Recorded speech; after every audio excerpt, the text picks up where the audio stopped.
Thank you sir. Operation सिंदूर पर 7 मई 2025 को हुई प्रेस कॉन्फ्रेंस के दौरान भारत ने अपनी प्रतिक्रिया को केंद्रित, संतुलित और गैर उत्तेजक बताया था। यह विशेष रूप से स्पष्ट किया गया था कि पाकिस्तानी सैन्य ठिकानों को निशाना नहीं बनाया गया।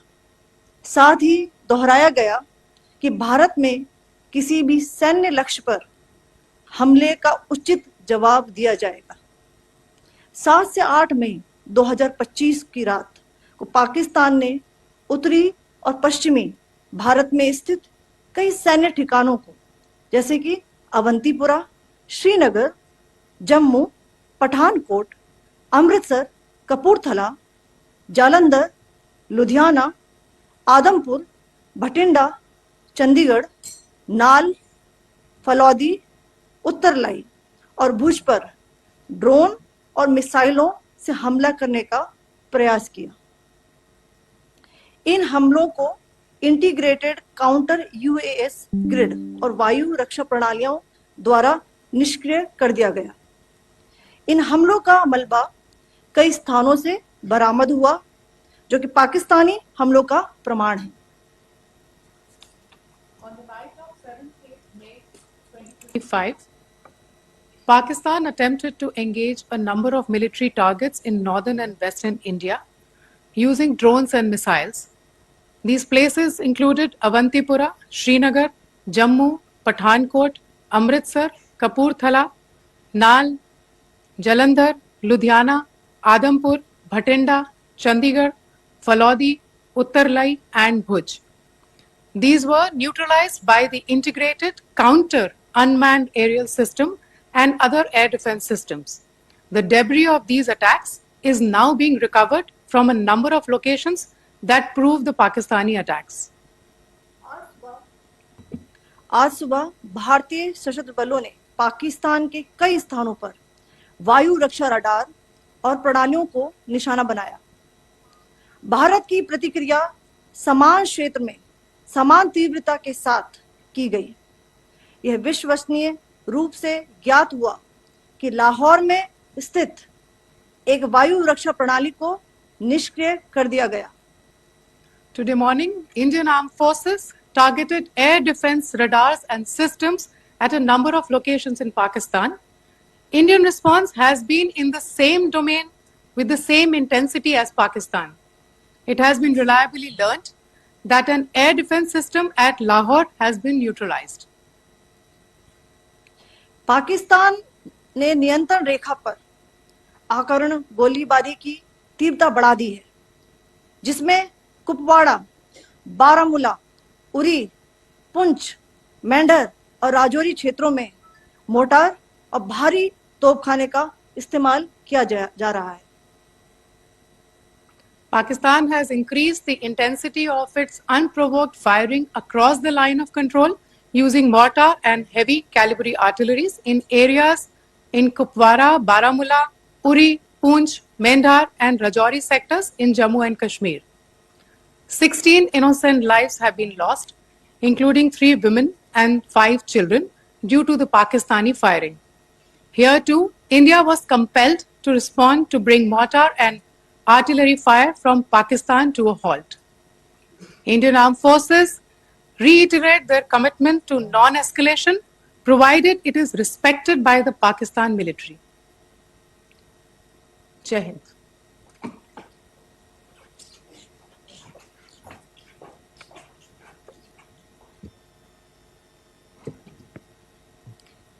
Thank you.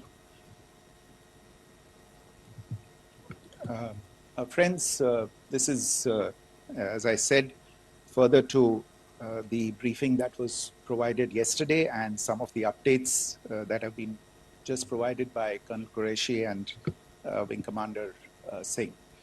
I thought that we would just put some of the aspects related to the events that started on 22nd April with the barbaric terror attack in Pahalgam into further context, because there is a certain amount of commentary that has happened with regard to the events since then, And more than the commentary, there has been a lot of disinformation that has been directed at us from across the border.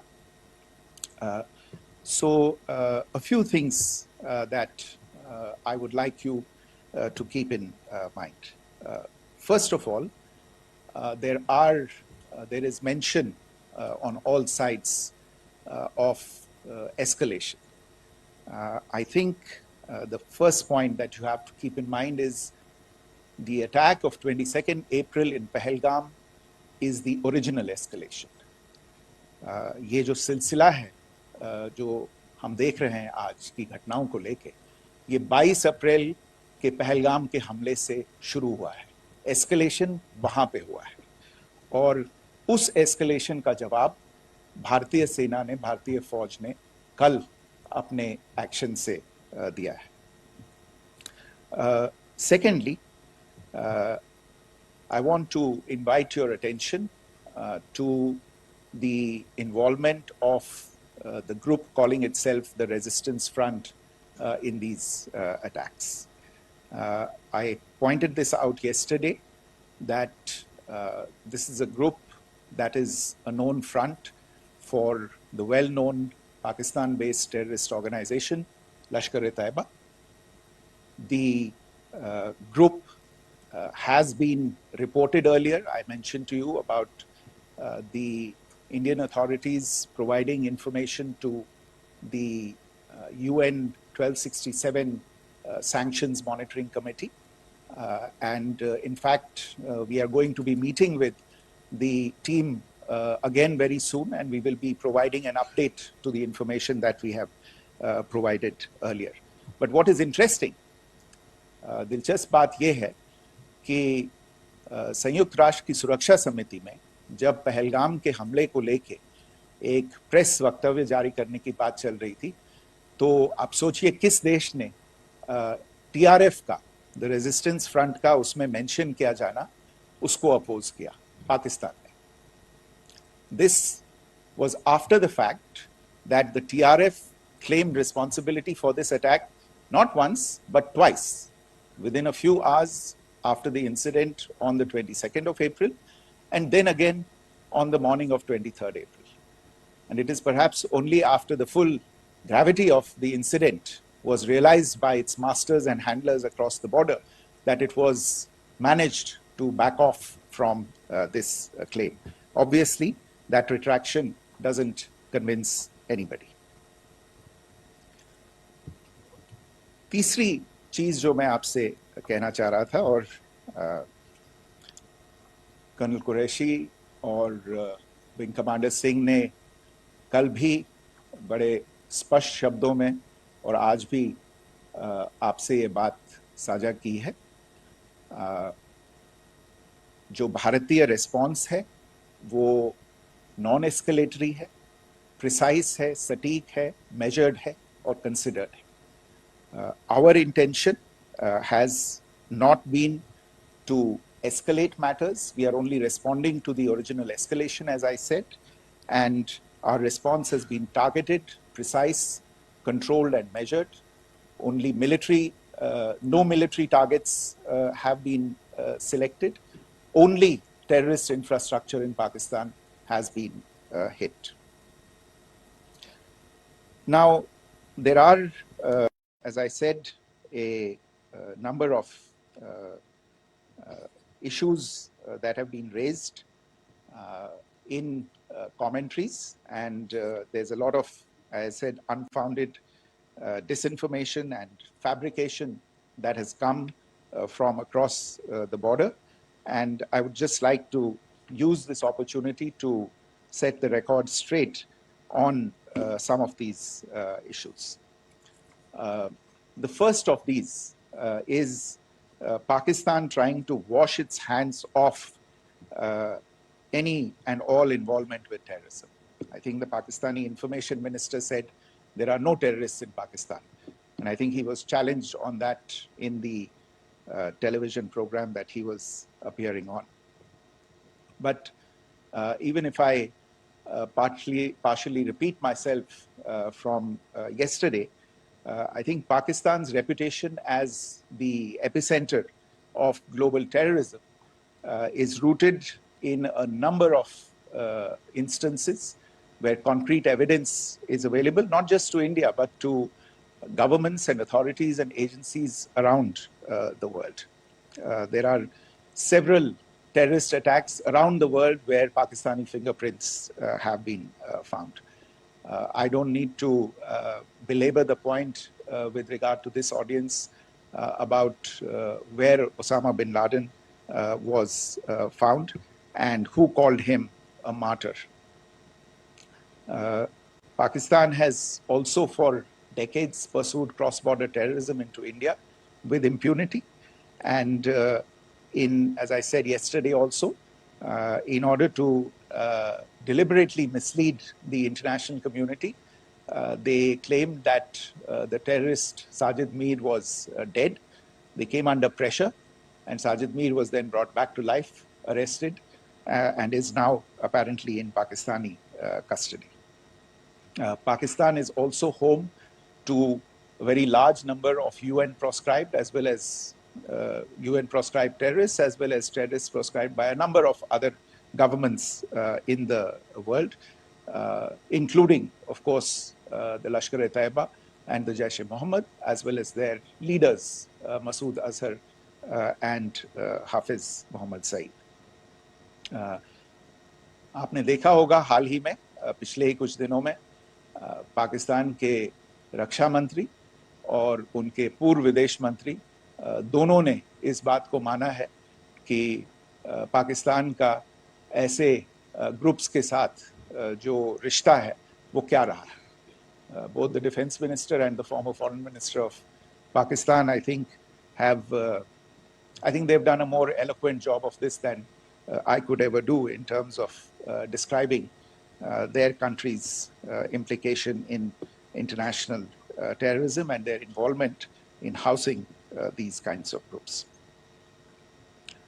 दूसरा जो विषय है वो है पाकिस्तान का जो एक दावा है कि एक इंटरनेशनल impartial investigation होना चाहिए, एक joint investigative committee होनी चाहिए. These calls for jointly investigating this heinous and barbaric attack in Pahalgam. Again, I think you know the history well on this. You know the track record well, and it is not a bright track record insofar as Pakistan is concerned. In fact, in the pursuit of justice for the victims of multiple terrorist attacks, whether it be Mumbai in 2008, in Pathankot in 2016, or many others. But in particular for these two attacks, India had offered to cooperate. India provided forensic evidence and urged Pakistan to bring the perpetrators of these attacks to justice. We, in particular with regard to the Mumbai attacks of 2008, where a Pakistani Lashkar-e-Taiba terrorist was captured alive, India provided extensive information and evidence related to the involvement of Pakistani terrorists in this attack. Cases were registered, but you are all aware that these cases have not progressed, despite the formation of judicial teams, etc. And Pakistan has consistently stonewalled all efforts to move the investigation along. In fact, with regard to the Pathankot attack as well, a joint investigative team was formed. We gave access, unprecedented access, I should say, to Pakistani team to the site of the attack. Details of call records data and DNA, etc., were shared with Pakistan. We had shared with them details related that we had been able to access to the addresses of terrorists. We presented evidence against the office bearers of Jaish-e-Mohammed who had conspired in the attack, and the handlers of the terrorists who facilitated them and guided them in. But there has been no movement on this. So in all of this, I think the experience has not been positive, and it certainly doesn't give us the confidence now to take at face value Pakistani assertions of wishing to participate in a joint investigation. These are just delaying tactics. These are just stonewalling tactics. And in fact, there is reason to believe that Pakistan uses the evidence that we provide only to cover its tracks and, in fact, defend the terrorists who we are looking for and obstruct the path of investigation. A third point that I wanted to address was the claim that only civilians were killed in the strikes on the 7th of May. We have made the point very clearly that all attacks on the morning of 7th May were against carefully selected terrorist infrastructure, terrorist targets. It is not clear to us, in fact, seeing some of the coverage of the after effects of these strikes, including the funerals for the terrorists that were held yesterday. I think a lot of you have seen the reports and the coverage on media. If only civilians, if any civilians were killed in these attacks, I wonder what message this picture actually sends to all of you. This is a question that is worth asking.